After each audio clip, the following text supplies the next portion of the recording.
ऐसे पकड़ो लोगों का झूठ। एक समय की बात है, भोला सेठ नाम का एक व्यापारी रहता था। एक समय उसकी गिनती शहर के सबसे अमीर व्यापारियों में होती थी, लेकिन अब वह केवल नाम का सेठ रह गया था। उनका बिजनेस बंद होने की कगार पर था। उस पर बहुत कर्ज था, उसके दिन बहुत गरीबी में कट रहे थे और उसकी इस हालत का कारण उसका स्वभाव था। वह बहुत ही शांत और सौम्य व्यक्ति था। वह किसी की भी बात पर बहुत आसानी से विश्वास कर लेते थे, इसलिए उसे मूर्ख बनाना बहुत आसान था। चतुराई उसके अंदर नहीं थी और उसके सरल स्वभाव का फायदा उठाकर लोगों ने उसे इस हालत में पहुंचा दिया था। उनके कुछ चतुर दोस्तों, रिश्तेदारों और अन्य व्यापारियों ने उनके खिलाफ साजिश रची। उन्होंने उसे अपनी बातों में फंसाकर ऐसा बिजनेस करवाया जिसमें उसे सिर्फ घाटा ही हुआ। भोला सेठ इन चालाकियों को समझ नहीं पा रहा था, लेकिन अब जब वह टूट गया तब उसे अपनी गलतियों का एहसास हुआ। उसे लोगों द्वारा दिए गए धोखे के बारे में पता चला और जिन लोगों को वह अपना समझता था उनकी सच्चाई सामने आ गई। भोला सेठ अब दिन भर धोखे और अपनी हालत के बारे में सोचता रहा और खुद को कोसता रहा, जिसके कारण अब उसके दिन बहुत तनाव और उदासी में बीत रहे थे। उसकी पत्नी से अक्सर झगड़े होते रहते थे। उसके घर पर कर्ज मांगने वालों की भीड़ रोज आती रहती थी। वह खुद को लोगों से छुपाता था। एक दिन अपनी हालत से परेशान होकर उसने आत्महत्या करने का फैसला किया और वह आत्महत्या करने के लिए एक पहाड़ी की ओर चल पड़ा। लेकिन रास्ते में उसे एक महात्मा का आश्रम दिखाई दिया। आश्रम में बहुत शांति और सुकून था। सेठ ने देखा कि महात्मा के सामने कुछ लोग बैठे हैं और उनसे अपनी समस्याओं का समाधान पूछ रहे हैं। यह देखकर सेठ को भी जिज्ञासा हुई। उसने आश्रम से बाहर आ रहे एक व्यक्ति को रोका और महात्मा जी के बारे में पूछा। व्यक्ति ने व्यापारी से कहा कि वह महात्मा आसपास के सभी कस्बों और गांवों में अपनी बुद्धि के लिए बहुत प्रसिद्ध है। वह लोगों की बड़ी बड़ी समस्याओं को अपनी बुद्धि से आसानी से सुलझा देता है। यह लोगों के मन की बात जानने और उनके झूठ को पकड़ने में माहिर है, क्योंकि इसने मानव स्वभाव के बारे में गहराई से अध्ययन किया है और इसे समझने में महारत हासिल कर ली है। यह किसी को भी अपनी बात पर सहमत करने के लिए चुटकुलों का खेल है, इसीलिए उन्हें चतुर संत कहा जाता है। यदि आपको कोई समस्या हो तो आप उनसे समाधान पूछ सकते हैं। यह कहकर वह व्यक्ति चला गया। इसके बाद वह व्यापारी चुपचाप महात्मा की भीड़ के पीछे बैठ गया और अपनी बारी का इंतजार करने लगा। शाम को सारी भीड़ चली गई। सेठ की बारी थी। उसने महात्मा को प्रणाम किया और दुखी मन से अपनी सारी घटना बताई। महात्मा ने सेठ की बात बहुत ध्यान से सुनी और फिर शांत स्वर में उत्तर दिया।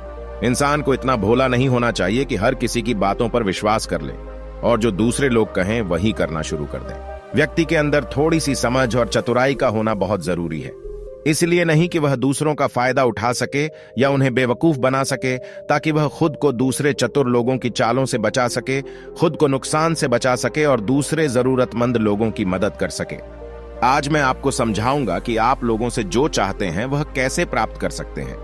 तुम्हें कुछ तरीके सिखाऊंगा जिसका उपयोग आप लोगों और परिस्थितियों को नियंत्रित करने के लिए कर सकते हैं। आज आपको यह भी पता चल गया कि धोखेबाज लोगों को कैसे पहचानें और उनसे खुद को कैसे बचाएं। ऐसे बन सकते हैं आप एक साधारण इंसान से समझदार इंसान। लेकिन आज जो मैं आपको बताने जा रहा हूं उसका इस्तेमाल किसी गलत काम के लिए न करें, लेकिन अपनी और दूसरों की सुरक्षा के लिए बस मेरी बातों को ध्यान से सुनें। जिस दुनिया में हम रहते हैं वहां आपको कुछ चतुर लोग मिलेंगे जो अपनी जीविका चलाने के लिए भोले भाले लोगों का इस्तेमाल करते हैं। अब आप इन लोगों को कैसे पहचानते हैं? जो अधिक बातें समझाते हैं, आपको उन पर ध्यान देना चाहिए, क्योंकि ये लोग विश्वास की कमी को पूरा करने के लिए बहुत सारे शब्दों का उपयोग करते हैं। आपको उन पर ध्यान देने की जरूरत है, क्योंकि वे अपने झूठ से आपको बेवकूफ बनाने की कोशिश कर रहे हैं। जो लोग एक ही बात के बारे में बार बार बात करते हैं वे झूठे हो सकते हैं। ऐसे लोग कई उदाहरण और जानकारी देते हैं ताकि आप उनकी बातों पर भरोसा कर सकें।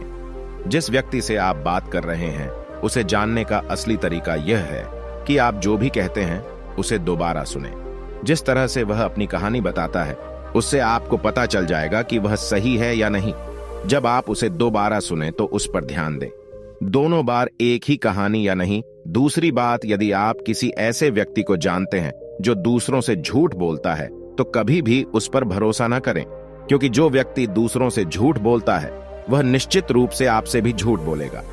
साथ ही आपको ऐसे लोगों से सावधान रहना चाहिए जो दावा करते हैं कि उनके पास पहले बहुत पैसा था जो अब डूब गया है, जिससे पता चलता है कि आप जिससे बात कर रहे हैं वह झूठ बोल रहा है। हाँ, ऐसा हो सकता है कि एक बार उसके पास बहुत पैसा था, लेकिन अब वह दिवालिया हो गया है।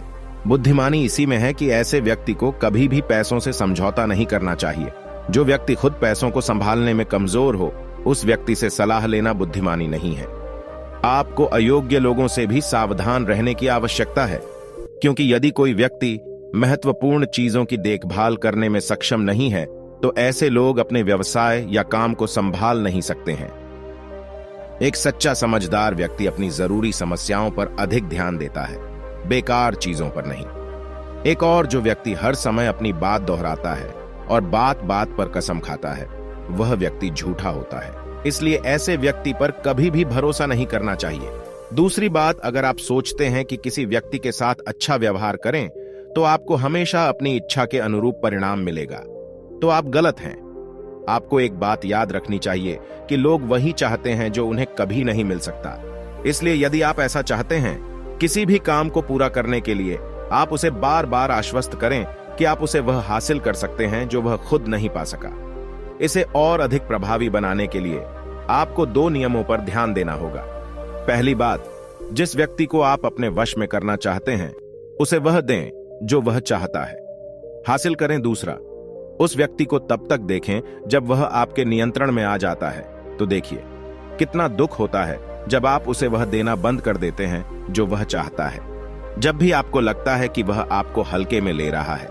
इसलिए जो आपने उसे दिया था, उसे वापस ले लें। यह बात उस व्यक्ति को एक कमी और खालीपन का एहसास कराएगी, जिससे वह आपकी बात दोबारा सुनने को तैयार हो जाएगा। तीसरी बात, जब कोई व्यक्ति ऐसा व्यवहार करता है जैसे कि वह सब कुछ जानता है, तो निश्चित रूप से आप एक ऐसे व्यक्ति से बात कर रहे हैं जिसमें बुद्धि की कमी है।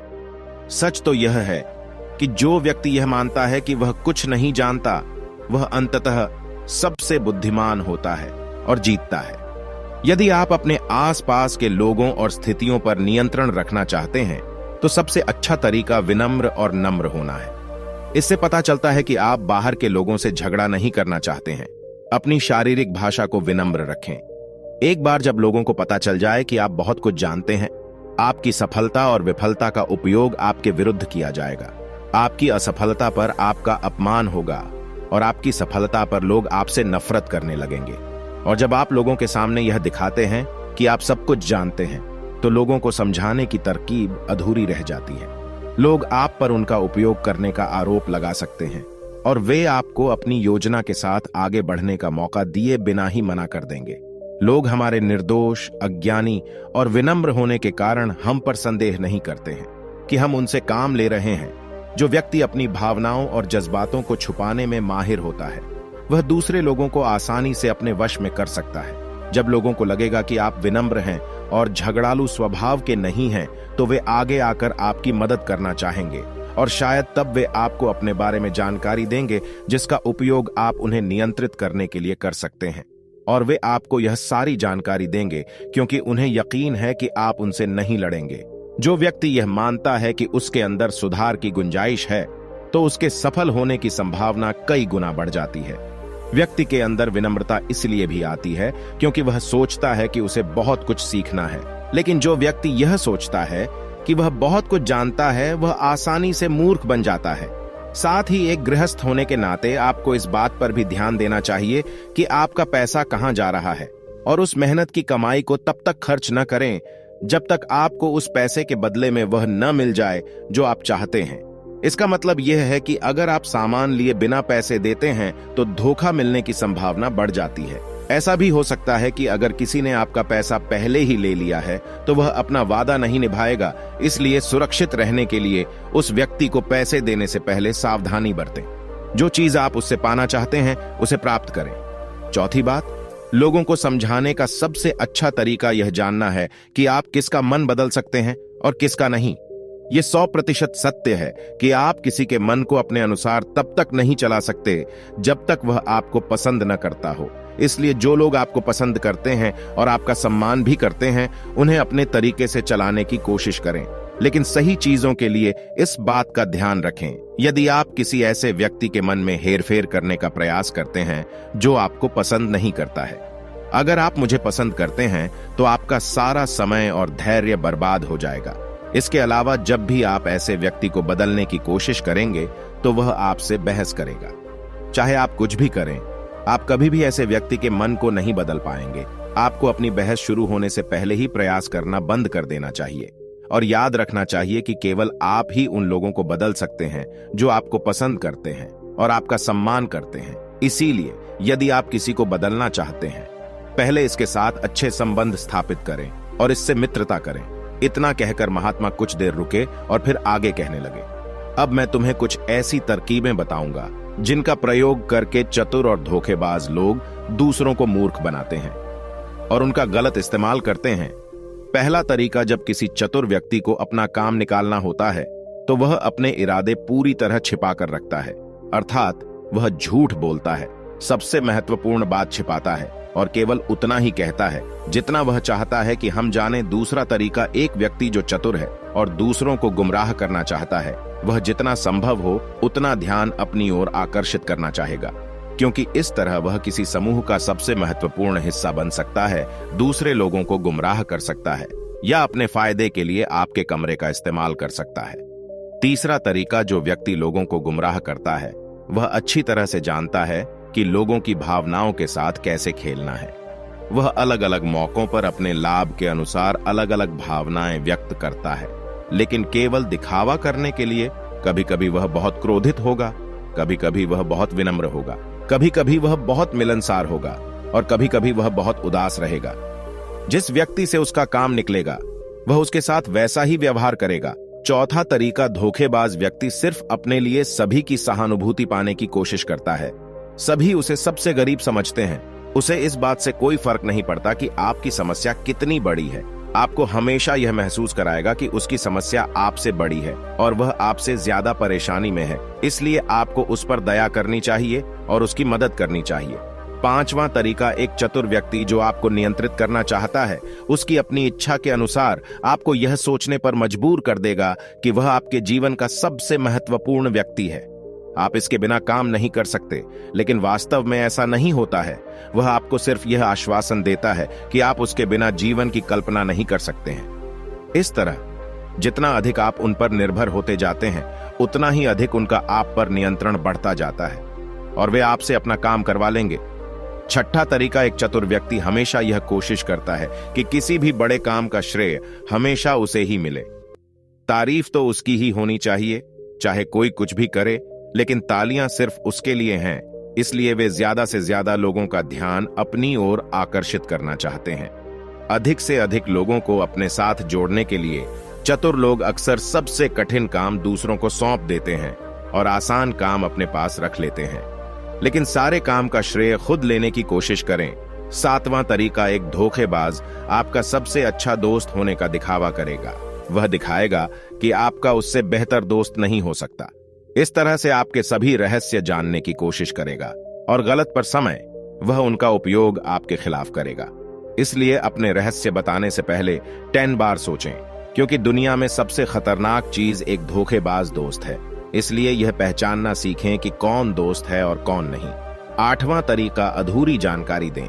एक धोखेबाज व्यक्ति आपको केवल उतनी ही जानकारी देगा जितनी वह आपसे जानना चाहता है। कारण, क्योंकि वह चाहता है कि आप सिर्फ ये बातें जानें। वह कभी भी आपके साथ पूरी बातें साझा नहीं करेगा। वह सबसे महत्वपूर्ण चीजें छिपाएगा ताकि समय आने पर वह उनका उपयोग कर सके और सारा श्रेय ले ले या अपना काम पूरा कर ले।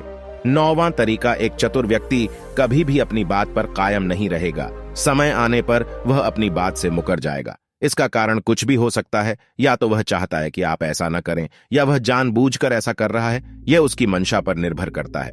10वां तरीका, वे ऐसा दिखावा करते हैं जैसे उन्हें कुछ भी पता नहीं है, वे सबसे निर्दोष हैं। हालांकि उन्हें उस समय उस घटना के बारे में सब कुछ पता है, लेकिन फिर भी वे आपके मुंह से सब कुछ सुनना चाहेंगे, क्योंकि कल को अगर उनके मुंह से कुछ ऐसी बात निकल गई जो नहीं कहनी चाहिए थी, तो वह आपका नाम ले सकते हैं कि उसने मुझे बताया, या वे निर्दोष बने रहें ताकि वे अपनी जिम्मेदारियों से बच सकें। जितना उन्हें मिल सकता था उससे अधिक काम के बोझ से दूर रहें। वे जानबूझकर ऐसा करते हैं ताकि कोई उन पर ध्यान न दे और वे महान चीजों से बच सकें। 11वां तरीका, दूसरों पर उंगली उठाना या दोष देना। एक चतुर व्यक्ति हमेशा अपने हाथ खाली रखना चाहेगा, अर्थात उसे कोई कड़ी मेहनत या अधिक जिम्मेदारी नहीं निभानी पड़ेगी। इसलिए मैं दूसरों पर उंगली उठाता रहता हूं कि मुझे यह काम ठीक से नहीं आता। वह इस बात को भली भांति जानते हैं। ये दूसरी स्थिति यह आती है कि कहीं न कहीं उनकी पोल खुल जाती है या इज्जत सामने आ जाती है। फिर भी वे अपनी गलती का दोष दूसरों पर मढ़ देते हैं। एक धोखेबाज हमेशा झूठी तारीफ करेगा।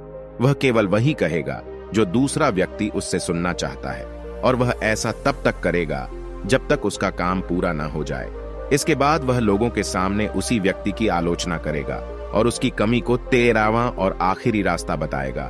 वह आपके फैसलों को नियंत्रित करने की कोशिश करेगा। सबसे पहले एक धोखेबाज और चालाक व्यक्ति बनने की कोशिश करेगा, आपका सबसे अच्छा दोस्त और शुभचिंतक। उसके बाद जब उसे विश्वास हो जाएगा कि आपने उस पर आंख मूंद कर भरोसा करना शुरू कर दिया है, तो वह आपके फैसले खुद लेने की कोशिश करेगा।